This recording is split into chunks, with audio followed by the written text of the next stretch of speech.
I think it's going to be more of a five-man game, and we really have to play a complete basketball game. I don't think one man can beat the Boston Celtics.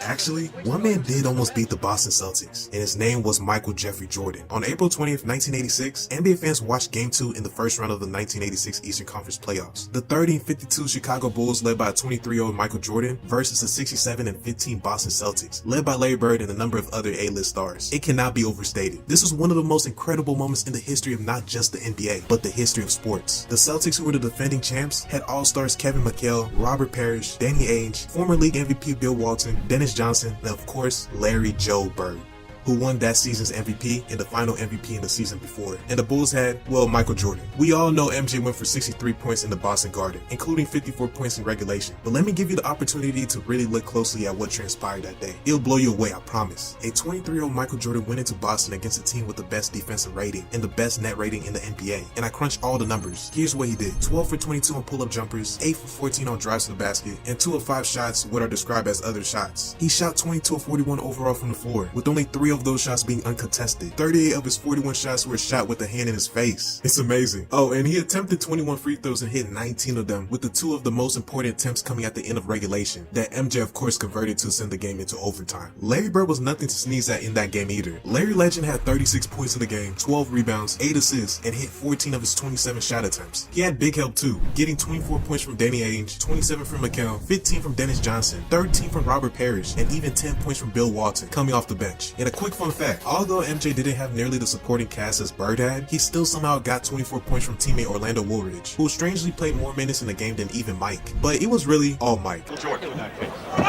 Get off the glass and hope that one of his freer players can get an offensive rebound. One of the things I was looking for early, Dick, is the tempo of the game by the Bulls.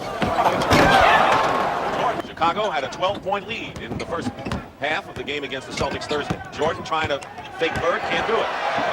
Hits the jumper, but Bird played pretty well defensively against Jordan there.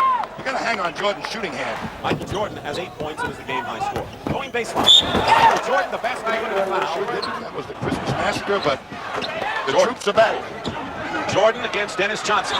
Jordan setting a screen. Johnson trying to fight through it on a switch. Bird guards Jordan, and Jordan hits the jumper anyway. Long range. Jordan hits. Double team, and Woolridge misses again. Here's Michael Jordan. Basket will be good and a foul, and 25 for Michael Jordan. Celtics trying to Michael Jordan right now.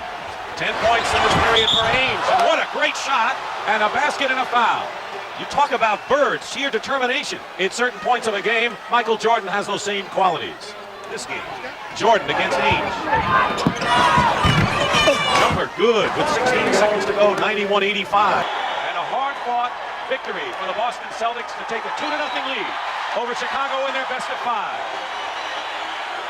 Our Miller Lite most valuable player of the game is Michael Jordan with an all-time record 63 points in a single playoff game. MJ had the ball for an incredible 45.5% of the time during the game. And just to put that in perspective, today's leader in usage rate in the NBA is Joel Embiid at 37.7%, followed by Luka Doncic and Giannis, all hovering around that 37% mark. MJ held the ball for nearly half the game. He saw double and triple teams, had 38 of his 41 shots contested, and he still scored 63 points. Larry Bird, who was arguably the most maniacal trash talker in NBA history, said things like, he obviously was in a zone. He kept them in the game with a big basket after big basket. We couldn't stop him. We had about everyone on the team guarding him. And most famously of them all, I think he's God disguised as Michael Jordan. He is the most awesome player in the NBA. Today in Boston Garden, on national TV, in the playoffs, he put on one of the greatest shows of all time. I couldn't believe anybody could do that against the Boston Celtics. Let all these quotes sink in for a minute.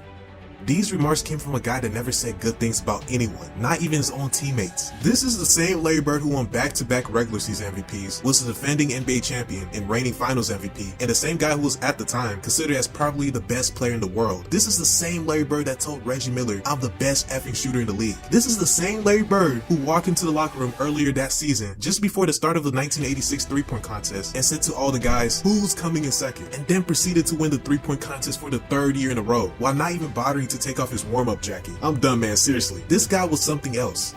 It's hard to believe a guy score that many baskets and they lose, but I know we started Dennis Johnson out on him, and then we went with Danny Ainge, myself, which it was really easy then when I started guarding him. Then Bill Walton, and we was trying to run him to help all the time, but he had his outside shot going so well that he really didn't need to penetrate that much.